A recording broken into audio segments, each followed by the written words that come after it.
Hi guys, and welcome to the channel. If this is your first time to the channel, we're talking about credit cards, points, finances, and travel. If this is something that interests you, please like this video, subscribe. If you have any questions or comments, leave them down below. I will get back to you as soon as I can. Guys, every like, every subscribe really does help. Thank you. One of the big questions I always have in my head is what kind of difference it makes when we talk about credit cards and the value that they have. Sometimes we say it's half cent in points, sometimes it's 0.8, sometimes it's 1-to-1. So what does that mean in actual value? How it does translate? And this is true especially on hotel credit cards. We have a big variety of points value in hotel credit cards, and that can make a big difference. It can actually be a deal breaker for me. I'm somebody that travels often. I do stay in hotels, but at the same time, I find myself many times just getting an Airbnb. So I love to have a flexibility. Without further ado, let's go to the presentation and see and talk about these issues. So to keep everything clear, on the first slide, we see exactly what all the benefits every card offers. When it comes to the Hilton and the Marriott, they have the best credits. The Hilton, I would say by far, when you account for all the benefits it offers, is a no-brainer. Like, you will always be ahead. You can almost argue the same for Marriott, and I say almost because it only offers $300 of credits every year, and that's it. But yeah, we're not gonna go into details with this. We have a full video presenting these credit cards with exactly the same slides. We see how these translate on the second year, and we see that we are ahead when we account for all the credits, no matter what our spending is. I would say that all of these credit cards are no-brainers, and they absolutely worth your time if there's an asterisk here.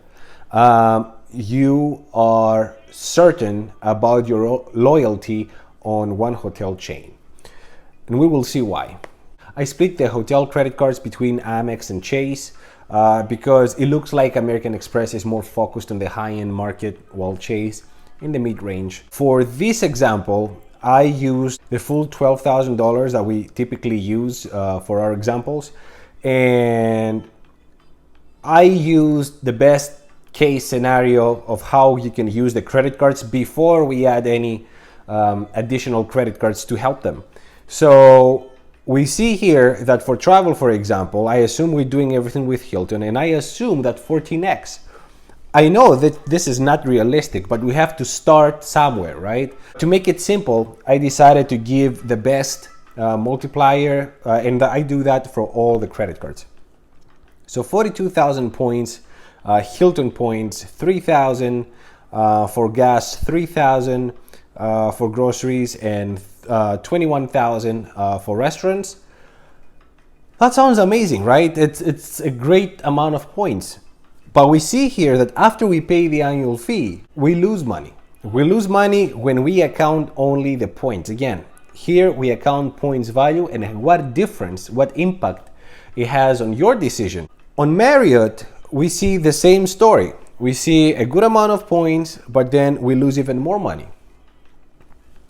Chase and IHG is a whole different story. We see how Chase points, that 2x that it gives for every dollar spent, makes a big impact on what you're getting back, even though the points are so much less than the Hilton, for example. Now, all of these credit cards offer a one-night free. The experience will be very different. Hilton, for example, doesn't even have a limit on what category hotel you're gonna stay. So you can stay basically whatever. And that alone might mean hundreds of dollars, right? And we see the same pattern. I chose the Gold and the Business Plus as sidekicks for these credit cards, just because I feel that the Gold has the best multipliers when it comes to other kinds of spending, like the restaurants and the groceries. So we see what kind of impact it has, but it also has a $250 annual fee. And unfortunately, this plays a big role on the end result. The ROI using a trifecta for these credit cards, on the Amex credit cards, we're almost at minus 3%. Again, we're talking only points, and we have to consider all the credits at some point. But we'll get to the logic of it later.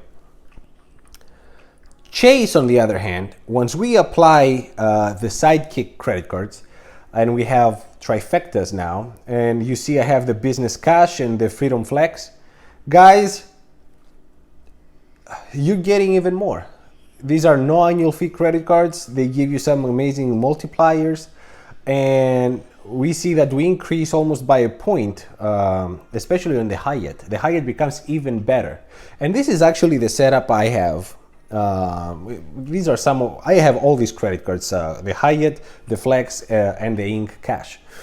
But I'm not biased because I also have the Gold, the Platinum, and I'm looking to get the Hilton, to be honest. But the point is this: if you decide that you don't want to give your loyalty to one hotel chain, then most likely you won't be able to take advantage of all the credits that these credit cards offer. For example, the Hilton is by far the best in my opinion. When we talk about credits, the status alone, it gives you the highest status, so that can mean a lot of money, especially for international travel. But what if I don't want to stay in Hilton? What if I don't want to go to a resort, so I cannot use $250 credit that it has for resorts? What if I only stay in city hotels? I travel for business. What if I never have to use an airline incidental credit? For example, I travel with Southwest and I always have 2 suitcases for free. There's no incidentals. I would have to push myself to get the incidentals, is what I'm saying. So immediately the credits don't work for me great, right? Or always. But the Marriott Bonvoy is actually the most useful because the $300 credit it offers, it applies to all Marriott stays. So yes, I mean, if you get that credit card, you are a good customer of Marriott, or you should be. But at the same time, if I have to collect points to stay in those hotels, because in the end of the day, we're trying to stay with points in these hotels. If I have to use my Gold and the Business Cash, and I collect tiny little points, 2 here, 4 there, which is great, right? Instead of getting 4 points for the Gold, I'm getting 2.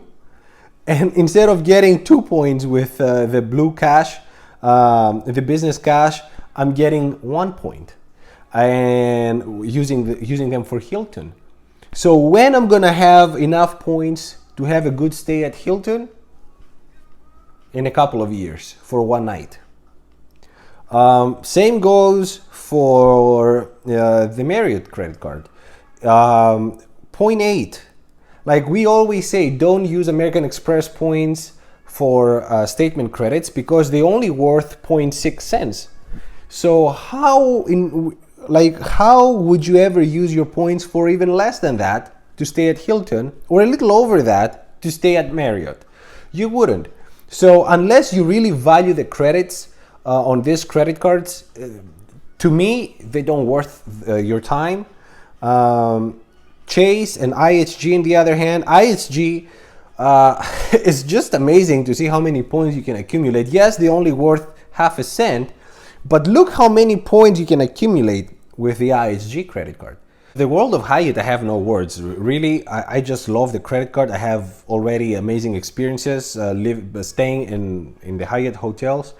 And it's so easy because every point I'm getting with this Flex Freedom, for example, I get 5 points and they're basically 10 points because I get double the value with Hyatt. So I'm getting 10% back every time I'm using the Flex. Every time I'm paying my cell phone with a Business Cash, I'm getting 10% back because I'm using them with Hyatt. That's the kind of difference it makes. So I think this concludes all the videos that we had to do for hotel credit cards. If you have any questions or comments, guys, leave them down below. Let me know what you guys think, which one is your favorite, and if you really use those credits, or you think you're gonna use them, then you're stuck with an expensive credit card, and you don't seem to have enough points to have a good night in one of those hotels. I think that the World of Hyatt is really the winner long term. It's a no-brainer, guys. I was looking to visit Ireland in one of my trips in Europe, hopefully in October, or France, and I can pay 5,000 points to stay at any Hyatt place in any capital, European capital, and that's nothing, guys. I mean, you can accumulate points so easy and stay with Hyatt. Win with Hilton and Marriott, it would take ages. Thank you so much for watching. Until the next one, ciao.